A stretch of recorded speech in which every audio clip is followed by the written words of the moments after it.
الصلاۃ والسلام علیک یا سیدی یا رسول اللہ وعلی آلک و اصحابک یا حبیب اللہ صلی اللہ علی النبی الامی وآلہ وصلی اللہ علیہ وسلم صلاۃ و سلام علیک یا رسول اللہ وعلی آلک و اصحابک یا حبیب اللہ۔ الحمدللہ رب العالمین والصلاۃ والسلام علی رحمت للعالمین وعلى آلہ وصحبہ اجمعین، اما بعد، اعوذ باللہ من الشیطان الرجیم، بسم اللہ الرحمن الرحیم۔ قل لا اسألکم علیہ اجرا الا المودۃ فی القربى، وقال اللہ تبارک وتعالی فی مقام آخر، والضحیٰ واللیل اذا سجی، صدق اللہ مولانا العظیم۔ وقال اللہ تبارک وتعالی فی شان حبیبہ، بسم اللہ الرحمن الرحیم، ان اللہ وملائکتہ یصلون علی النبی، یا ایہا الذین آمنوا صلوا علیہ وسلموا تسلیما، اللہم صلی علی سیدنا۔ آپ کا درود پڑھنا مجھے اس بات کا پیغام دے گا کہ میں نے آپ سے کس طرح مخاطب ہونا ہے، اس لیے کہ ہمارا تعلق فقیروں کی نگری سے ہوتا ہے، اور ہم رٹ کر نہیں دیکھ کر بولتے ہیں، اور ہم زمین دیکھ کر بیج پھینکا کرتے ہیں۔ اس لیے میں چند لمحے آپ سے مخاطب رہوں گا، مگر پیغام محبت و اہل سنت دے کر جاؤں گا۔ ایک مرتبہ بآواز بلند ہدیہ درود و صلاۃ۔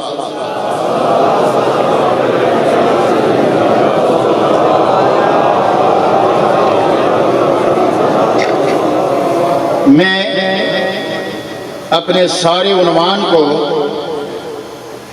اگر الفاظ کا لباس پہنا کر اپنی گفتگو کا آغاز کروں تو ہمارا اہل سنت کا جو عقیدہ ہے وہ کھل کر سامنے آ جائے گا، اور الفاظ کا سہارا لینے کے لیے مجھے ایک سید زادے کے دروازے پہ جانا ہوگا، اور میں یہ بتا دینا چاہتا ہوں اور یہ پیغام دے دینا چاہتا ہوں کہ میں ہوں گدائے کوچے آل نبی نصیر۔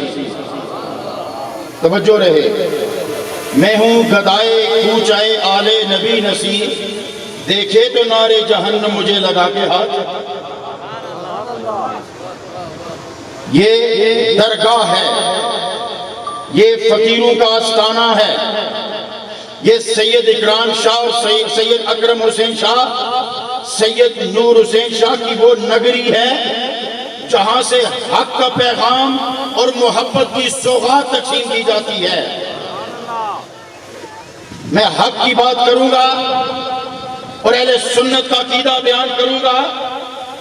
ان فقیروں کے آستانوں پہ آؤ تو تین چیزیں دفن ہو جاتی ہیں اور محبت کا پیغام ملتا ہے۔ ناصبیت دفن ہو جاتی ہے، رافضیت دفن ہو جاتی ہے، خارجیت دفن ہو جاتی ہے، اور محبت اہل بیت اور عظمت صحابہ کا پیغام ملا کرتا ہے۔ حضرات محترم،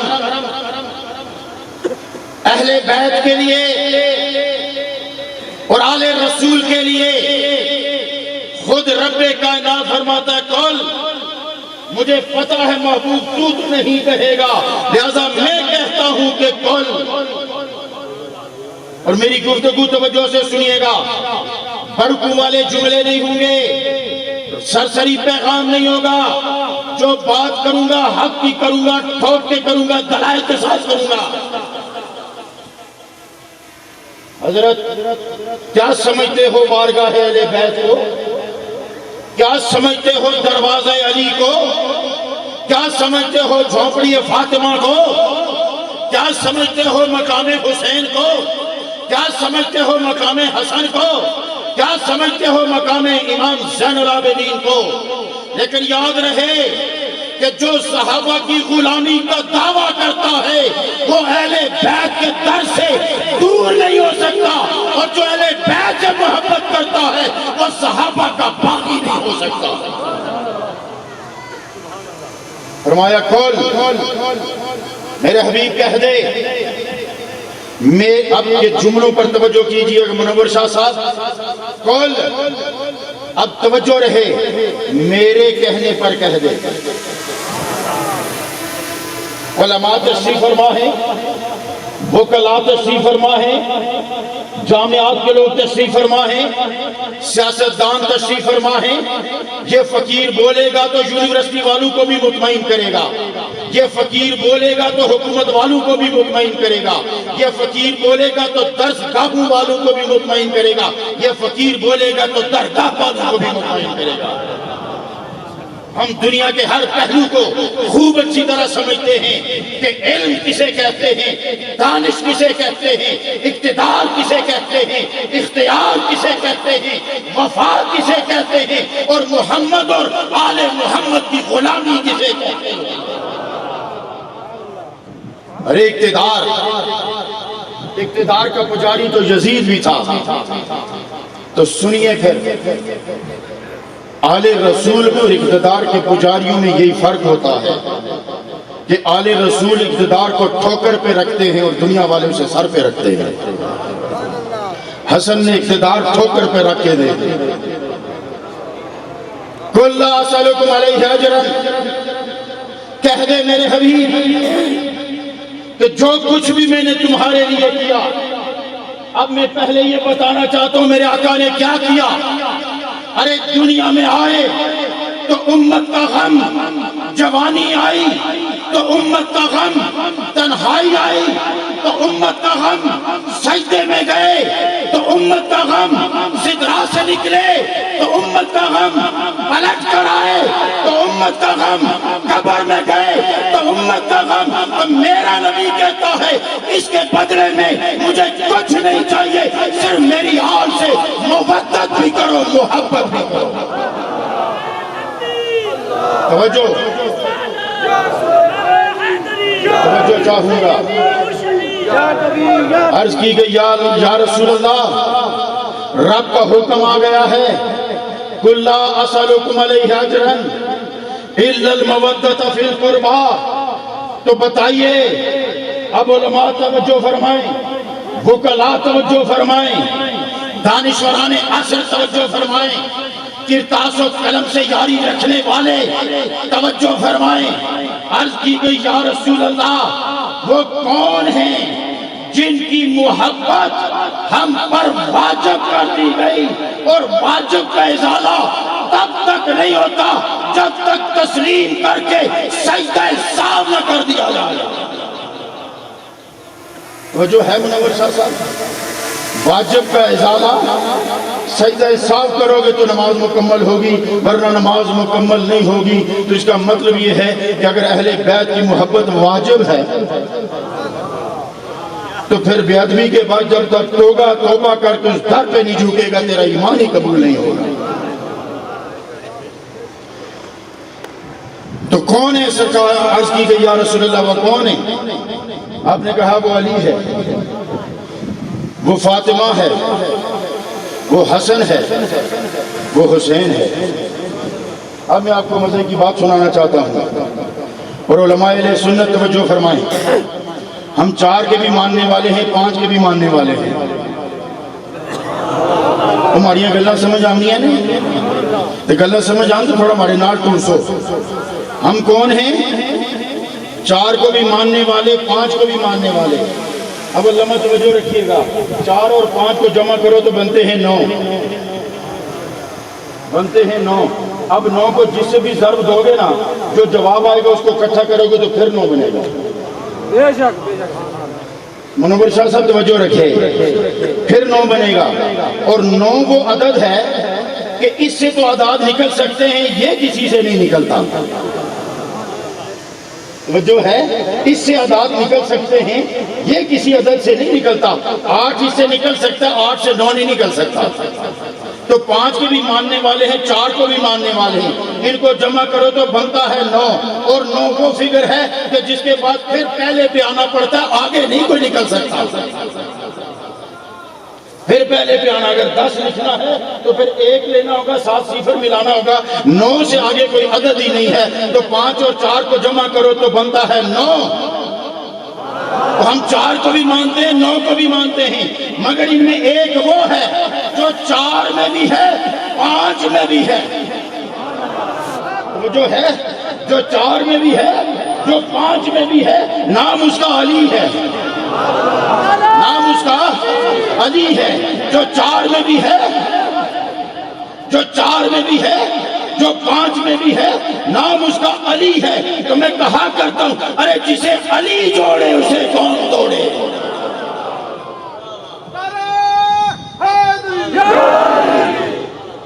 توجہ، میں اپنے معزز مجمع کو ایک پیغام دینا چاہتا ہوں کہ خدا کے لیے گھڑے گھنگرو سے نکلو، مائیے دوڑے سے نکلو، اور قبلی ابلی علمی مواد بھی اپنے دامن میں لے کے جایا کرو۔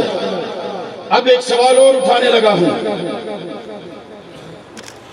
صحابی کی تعریف کیا ہے؟ عرف عام میں منور شاہ صاحب آپ میرا ساتھ دیں، صحابی کی تعریف ہے جس نے حالت ایمان میں سرکار کو دیکھا ہو۔ تو اگر نابینا ہو تو، اگر نابینا ہو تو سرکار کو سنا ہو، اور اگر بہرا ہو تو،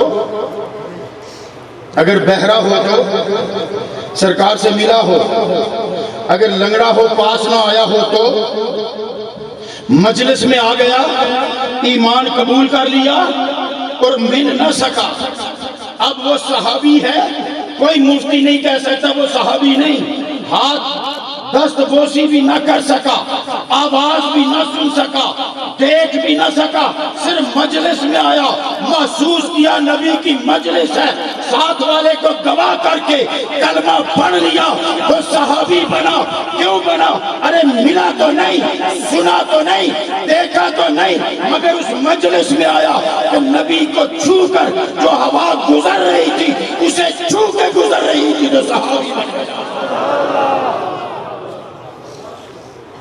سنا، توجہ، سمجھ، توجہ ہے؟ ہوا نبی کے جسم کو چھو کر اسے چھو کے گزر گئی۔ اس مفتی صاحب قبلہ ضلع قاضی تشریف فرما ہے، تو حضرت توجہ فرمائیے گا، حضرت علامہ کو اس کو چھو کر، یہی ہے نا حضرت میں غلط تو نہیں کہہ رہا نا، وہ صحابہ میں شمار ہوگا کہ نہیں ہوگا؟ اگر غلط ہے تو ابھی بتا دیا جائے۔ تو اگر صرف ہوا چھو کے چلی جائے، مجلس میں آ جائے، تو زمانے کا غوث اس کے برابر نہ ہو سکے، تو جس کے رگوں میں نبی کا خون دوڑ رہا ہو اس کا مقام کیا ہوگا؟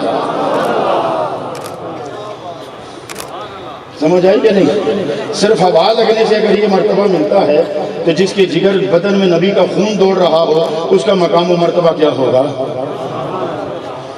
اب ایک اور بات سنیے گا، منور شاہ صاحب آقا کریم نے فرمایا فاطمہ میرے جگر کا ٹکڑا ہے۔ قاضی صاحب توجہ فرمائیے گا، فاطمہ میرے جگر کا ٹکڑا ہے۔ اکثر بات تو دل کی ہوا کرتی ہے، اکثر ذکر تو دل کا ہوا کرتا ہے۔ حضرت ماشاءاللہ آپ کی تشریف فرمائے، بڑے خوبصورت یہ قلم کے کھلاڑی ہیں، تو توجہ، بات ہمیشہ دل کی ہوتی ہے۔ شاعر بھی جب اپنی شاعری میں عشق کی بات کرتا ہے تو دل کے تار چھیڑتا ہے۔ افسانہ نگار افسانہ لکھتا ہے تو اگر محبت کی کہانی لکھے گا تو دل کے کھیتوں کی بات کرے گا۔ کوئی نظم لکھنے والا نظم لکھے گا تو دل کے کھیت میں لہلاتے ہوئے کھیتوں کی بات کرے گا۔ سرکار نے دل کا ٹکڑا نہیں کہا، جگر کا ٹکڑا کہا ہے۔ توجہ شاہ جی، ایک گلہ روایتی نہیں ہے، ایک گلہ رٹیاں نہیں ہیں، ایک گلہ کیسٹاں سنی تے نہیں ہونی ہیں۔ جگر کا ٹکڑا کیوں نہیں کہا؟ کیوں کہا؟ دل کا کیوں نہیں کہا؟ میں خود اس پر الجھ گیا، بڑا سوچا کہ دل، پھر میں نے سوچا کہ آئے دیکھتے ہیں کہ دل کیا کرتا ہے، جگر کیا کرتا ہے۔ دل کیا کرتا ہے، جگر کیا کرتا ہے؟ حضرت توجہ ہے نا، دیکھتے کہ دل کا کیا کام ہے، جگر کا کیا کام ہے۔ اب ہر شعبہ زندگی کا بندہ اس فقیر کی بات توجہ سے سنے۔ دل کا کام ہے پمپنگ کر کے خون کو جسم میں دوڑانا، اور خون جب جسم میں دوڑتا ہے تو توانائی تقسیم کرتا ہے، تقسیم کر کے پلٹ کے جب خالی ہوتا ہے تو پلٹ کے واپس آتا ہے۔ پمپ پھر دل سے دھکا دیتا ہے، پھر پورے جسم میں خون گھومتا ہے، تو معنی یہ ہوا دل کا کام ہے تقسیم کرنا، دل کا کام ہے لنگر تقسیم کرنا۔ اب جگر کا کیا کام ہے؟ اب صرف ایک ہی جملہ کہوں گا قاضی صاحب محترم، جگر کا کام ہے خون بنانا۔ خون ہوگا تو تقسیم ہوگا نا، خون نہیں ہوگا تو تقسیم کہاں سے ہوگا؟ تو سرکار نے فرمایا فاطمہ میرے جگر کا ٹکڑا ہے، معنی یہ کہ ہمارا گھر چشمہ ہے، صحابہ تقسیم کرنے والے ہیں۔ ہمارا گھر فیکٹری ہے جہاں پروڈکشن ہوتی ہے، جہاں پروڈکشن ہوتی ہے، یہاں پروڈکشن ہوتی ہے، صحابہ تقسیم کرتے ہیں۔ اس کا مطلب یہ ہے کہ ہاتھ صحابہ کا ہوتا ہے، خیرات اہل بیت کی ہوتی ہے۔ تو نہ ہاتھ کو چھوڑا جا سکتا ہے اور نہ دروازے کو چھوڑا جا سکتا ہے، نہ گھر کو چھوڑا جا سکتا ہے، نہ تقسیم کرنے والے کو چھوڑا جا سکتا ہے۔ اس لیے حضرات محترم اب اگلی بات سنیے، اب اہل سنت کا عقیدہ سنیے۔ ہجرت کی رات ہے، توجہ سے، ہجرت کی رات ہے، راز کی بات ہے، حکم ہوا سونے ہجرت کرنی ہے، یہاں سے جانا ہے، کسی کو نہیں بتانا، یہ بات راز میں رکھنی ہے۔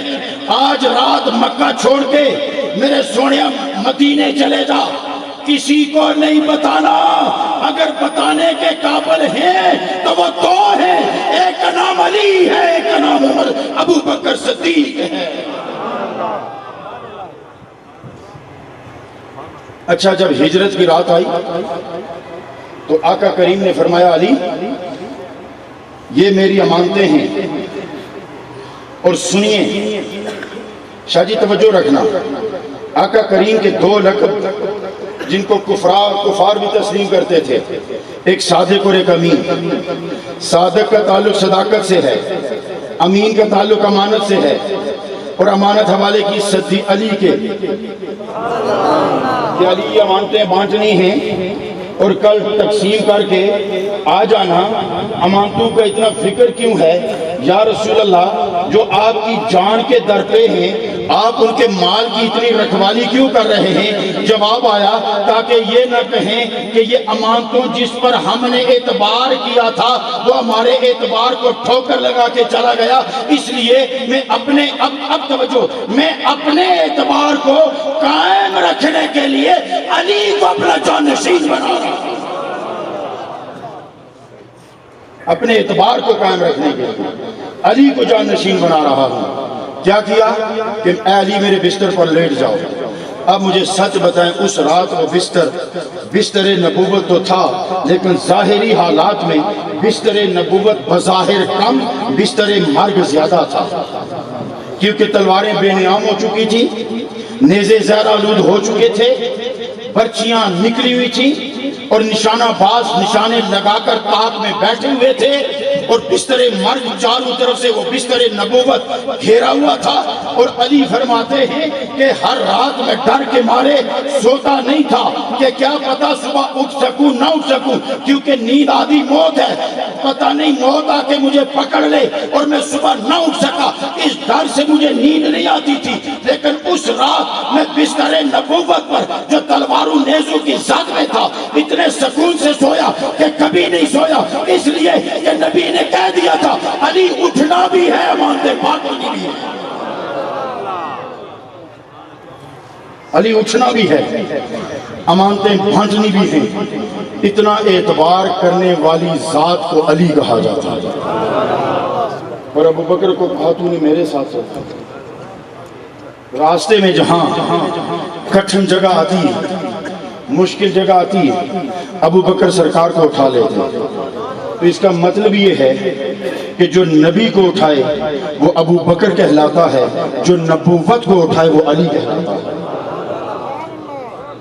کیونکہ امانت داری نبوت تھی اور جسم نبی تھا، جسم نبی کا تھا، امانت مثبت منصب نبوت تھی۔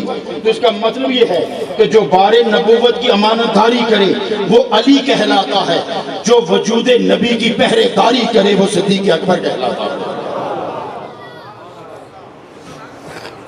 والضحیٰ، ہو گیا؟ اللہ تعالیٰ آپ کی میری حاضری قبول و منظور فرمائے۔ سچی بات ابھی میں تمہیدی باندھ رہا تھا، لیکن ایک دو باتیں عرض کروں کہ حضرت فاطمہ علیہ السلام وہ وجود ہے، وہ ذات ہے کہ حضرت علی کو آقا کریم نے، آپ صرف دیکھیے تو صحیح کہ زندگی کے معمولات پر نظر اللہ کی کتنی اور پیرا کتنا کر رہا ہے۔ میں حوالہ جات کے ساتھ ایک حدیث، میں معذرت چاہتا ہوں گفتگو میں بہت سارے سادات گرامی تشریف فرمائیں، ان کے اسماء گرامی نہیں لے سکا۔ پیر سید اکرام شاہ صاحب دامت برکاتہم العالیہ، خدا کی قسم انہیں سلام عقیدت پیش کرتا ہوں، یہ وہ سید شہزادہ ہے جو عقیدوں کے سرحدوں پر پہرے دے رہا ہے، جو عقیدے کے سرحدے پر جو نظریات اہل سنت کا پرچم اٹھا کر ہر دو طرف سے وہ ایک جھنڈا اٹھا کر اہل سنت کے عقائد پر پہرا دے رہے ہیں۔ اب سنو کہ جس کی ذات کے بارے میں رب اتنے فیصلے کرے اور ان کے معاملات پر اتنا پہرا دے، حضرت علی فرماتے ہیں کہ ایک مرتبہ آقا کریم نے فرمایا، علی جانتے ہو یہ کون بیٹھا ہوا ہے؟ مجلس لگی ہوئی ہے، توجہ سے، جانتے ہو یہ کون بیٹھا ہے؟ میں نے عرض کی یا رسول اللہ کون ہے؟ کہا ھذا جبریل، یہ جو دیکھ رہے ہو یہ جبریل بیٹھے ہوئے ہیں۔ اور پتہ ہے یہ کیا خبر لائیں؟ انہوں نے خبر لائی ہے کہ اللہ رب العزت نے آسمان جنت کے تلے بیٹھ کر، شجرہائے طوبہ کے قریب بیٹھ کر 40,000 فرشتوں کی موجودگی میں فاطمہ کا نکاح تیرے ساتھ کر دیا ہے۔ جس ذات کا نکاح اتنی بلندیوں سے ہو۔ اور اگلی بات سنیے، جتنا بڑا بھی امیر ہو نا، 3 دن ولیمہ چلائے گا، 4 دن ولیمہ چلائے گا، 5 دن چلائے گا، 10 دن چلائے گا، اس سے اوپر نہیں چلا سکتا۔ علی کا ولیمہ آج بھی چل رہا ہے۔ کہو گے وہ کیسے؟ فاطمہ اور علی کی شادی کا ولیمہ آج بھی چل رہا ہے۔ کہا 40,000 فرشتوں کو گواہ بنا کر تیرا نکاح فاطمہ سے کر دیا ہے۔ اور پھر حوران جنت کو حکم دیا کہ شجرہائے طوبہ کو جھنجھوڑو۔ انہوں نے جھنجھوڑا تو موتی گرے، پھر انہیں حکم ہوا ان کے نور کے تھالوں میں بھر کر ان فرشتوں کو تحفے دو۔ 40,000 تھال بھر کر ان فرشتوں میں بانٹو، اور پھر انہیں حکم ہوا کہ یہ تھال موتیوں کے بھرے ہوئے قیامت تک وہ فرشتے ایک دوسرے کو تحفہ دیتے رہیں گے۔ اس کا مطلب یہ ہے کہ نکاح کب ہوا؟ ولیمہ آج بھی چل رہا ہے۔